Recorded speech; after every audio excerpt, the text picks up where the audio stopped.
Hello guys, I welcome you back to Education Zone, and today in this episode we're talking about 12 memory principles. Now my motivation for making this video on 12 memory principles was the fact that many of us, we actually have the passion for education.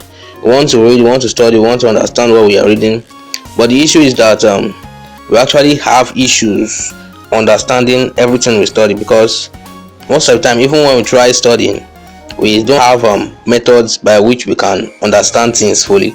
So that is why I made this video, because many of us, we have a lot of passion for studying, but as I mentioned earlier, we don't have the techniques that are useful for achieving that. So in my second channel, which I devoted to giving you guys tips and hacks for life and for motivation and for education and all the rest, I've done a course on how to be the best in your school, and you can also watch that course. But basically, this is a major course I'm trying to do here, this course in this channel on memory principles. And today we're going to be talking about 12 good quality and useful memory principles that you can apply to different areas of your life, that can assist you in your education and that can move you forward. So, but for what's a memory principle? A memory principle is basically, can be seen as a technique that can assist you to actually remains you read. So when we talk about memory principles, they are kind of the techniques, the method by which you can use to remember the things you read, by which you can remember the things you were taught in school and in class. So these memory principles, they are actually very important. They are actually indispensable, and that is why we're going to be talking about them today. So let's start from the so basically, the first memory principle we're talking about today is the principle of selectivity. Now, the principle of selectivity is a very important principle, because it talks about the fact that you don't need to just take in every information that you are taught, you are given. You need to select part of that information, because not everything will be important. So when you are taught in a lecture, like in a classroom, for example, when I was in high school, there are some things that our teachers will be teaching us, and then I would be like, okay, this, I know this before, okay, I don't need to write this again.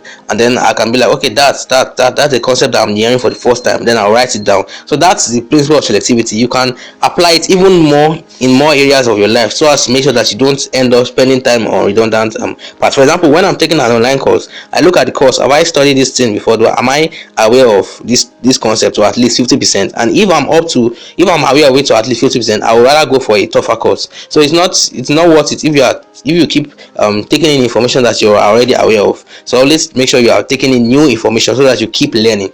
So let's talk about the next memory principle, which is the second memory principle, and that will be the principle of association. So the principle of association, we're talking about the fact that you need to be able to associate the information to something. You need to be able to say that, okay, this information is related to something else, this information is related to something important. So you need to, for example, when I'm talking about my about selectivity, I associated it with an experience I had in class, right? So, and that is where the concept of analogies comes in. So you can make analogies, you can give comparison, you can give examples of different concepts that you actually understand and want to mess around with. So basically, that is basically what we're talking about in this video. So, and this second principle is very important, because associations make it easier to remember. If you are going to remember something, you need to make associations. You need to make the right associations to remember. Now, the next memory principle we're talking about is visualization, which talk about the fact that you need to be able to see what you're talking about. You need to be able to visualize. You need to be able to see it in real life. You need to be able to make abstractions. So visualizations are very important. Your visualization skills, they are very important, because, for example, when I'm thinking of mechanical engineering, for example, there was a time I was passionate about mechanical engineering. So what I did was I would buy wood, and I would get nails and begin to visualize myself making some simple machines. So I was succeeded in making a kind of a stand for my phone camera. So, and that I used that for vlogging for a period of time till the framework broke down. So that's just an example of how I use visualization to make my life easier for myself. So you can also use visualization in studies. You can visualize your concepts, especially concepts like in something like physics. You can visualize various concepts. For example, when you're teaching you about mechanical engineer, you can visualize somebody dragging something up, and so on and so forth. So next, let's talk about the fourth memory principle, which is the principle of elaboration. So you need to be able to explain what you are talking about. You need to be able to explain it in details. You need to be able to explain whatever you are talking about. So that means this concept of elaboration is something that you cannot underestimate. For example, in exams, they'll give some questions which you can answer in simple words, where they will also give you some other questions which you have to explain. So these questions that you have to explain, they are very important, because they are the questions that actually show your degree of knowledge and your degree of understanding of the subject matter. So you must be ready to elaborate. You must be ready to give explanations and elaborate on whatever thing it is you are talking about. For example, I had an experience earlier when I was starting to study electronics, and I was trying to grasp the concept. But the moment I decided to understand the elaboration of the textbook, I immediately understood everything that they were talking about. So that's the importance of that. So the fifth principle, memory principle we're talking about here, is the principle of concentration. So what does this principle mean? It means that you must be able to shut down your whole world and then focus on that thing that you are trying to get.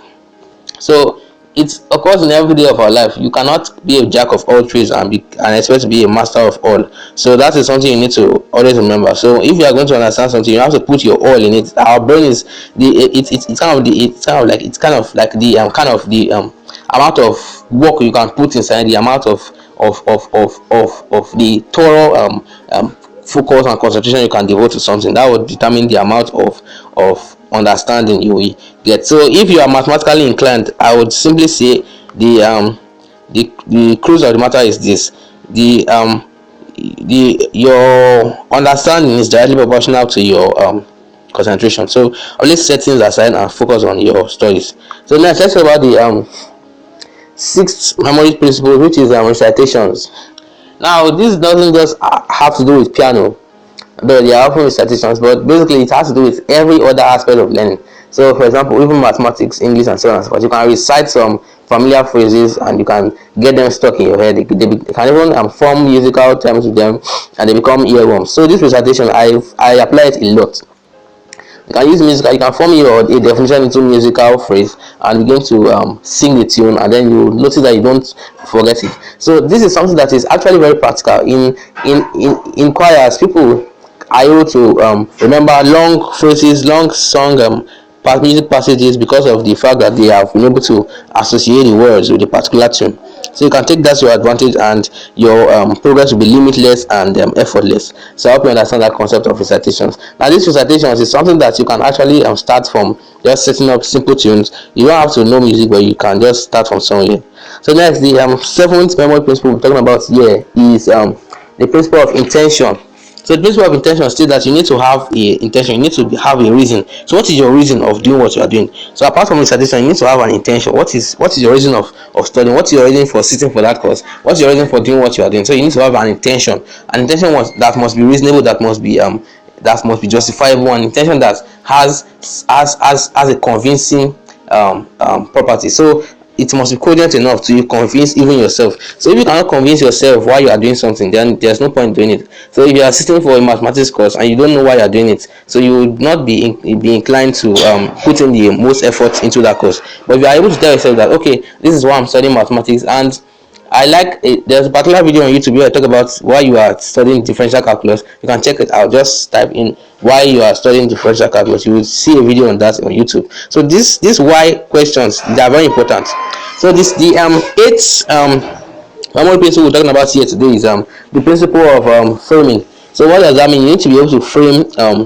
You need to have a frame of reference. Like basically, for example, when you are talking about leadership under civic education, you need to know that leadership, it's a frame inside the subject civic education. So it is just like a subset. It's a subtopic of the original concept of civic education. So if you are not doing civic education, there's another concept which we can talk about. For example, this framing works for subjects that consist of a lot of subtopics and mini concepts. So for example, in different subjects, in like mathematics, there are many different topics you can frame in each other. You can frame, for example, when you talk about differential calculus, you can frame in the concept of there's one concept of first principle. So you can frame it and use it to understand that, okay, the differential calculus is related to first principle, so and so. It's called framing. So the ninth memory principle we're talking about here today is the principle of feedback. Yes, feedback. So I remember it's kind of like years ago when I was trying to study biology for an examination in high school, and I was kind of doing some kind of cramming and kind of reciting the work, and I forgot to actually ask myself questions. So that is the essence of feedback. When you read, you need to ask yourself questions. You need to understand, okay, what am I capable of? What have I read so far? What have I been able to understand? What have I been able to grasp out of this hours I've put in? So, and it also gives you a sense of responsibility, because when you kind of ask yourself questions on what you've read, you'll be able to understand it better. You'll be able to even explain to somebody else. So what you cannot explain to yourself, what you cannot put down in organized writing, then you cannot you probably cannot be able to explain to yourself, to others, and you probably cannot be able to explain it to the examination, to the examiner who has given you examination questions. So next, the 10th memory principle we're talking about in this video is the principle of organization. Yes, organization. I like this.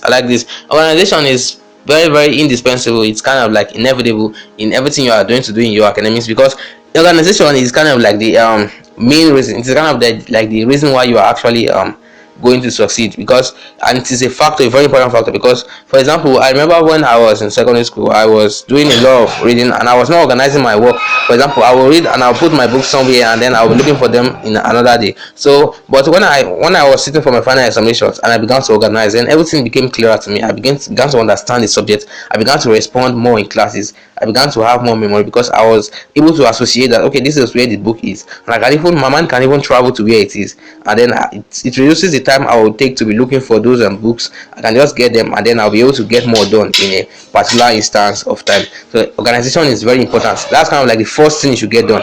Then the 11th memory principle we're talking about here in this episode is time on task. So time on task is very important. Time on task is a concept that you need to understand as much as possible, because time on task has to do with the fact that you need to get stuff done as fast as possible, as the time demands. So I've seen this in cases whereby many of my classmates in the past, they would be given assignments and they would not get it done as they are supposed to get it done there, and they would actually be waiting for the deadline. So you need to have a kind of realistic understanding of time. So you cannot expect to be able to complete an assignment in a day when you were given a week to do it. Whoever gave you that assignment knew that you will need a week. So once you are given that assignment, just the first time you are given, the first day, begin to put in effort, and that is something that is quite difficult. It's actually a kind of an example of organization. It's kind of, and for you to be achieve that, you need to be able to be committed to your academics. So then the last memory principle which we'll be talking about today in this course will be on ongoing review. Yes, ongoing review, very important. So ongoing review, we're talking about ongoing review here because it is actually important for you to actually gain that ability. And ongoing review is basically when you are able to kind of consistently revise what you've read. So ongoing review has to do with the fact that you are able to go back to what you've read. Okay, and that is what's known as spaced repetition, and it leads to what is known as active recall. So spaced repetition is an example of ongoing review, in which you can just for example, if you have an exam 12 weeks away, then you can begin to read that topics at least once a week, so that, because our brain actually forgets, and we have what is known as decay in memory retention. So in order to reduce the decay, you can continue to reinforce that information, and then as time goes on, you notice that it finally becomes stored in the long-term memory. So I'll talk more about memory principles in subsequent courses and videos of this channel. But if you want to more, you can also like this video, share this video, and subscribe to this course, so that you can encourage me to release much more content on memory, because I realize that a lot of students need to know these principles which they can apply to their daily life as a student. So I was also a student, and I'm also a student, so everyone is a student. Learning never ends, so we can share ideas. Tell me any memory principle I've missed, and don't forget to leave your comments in the comment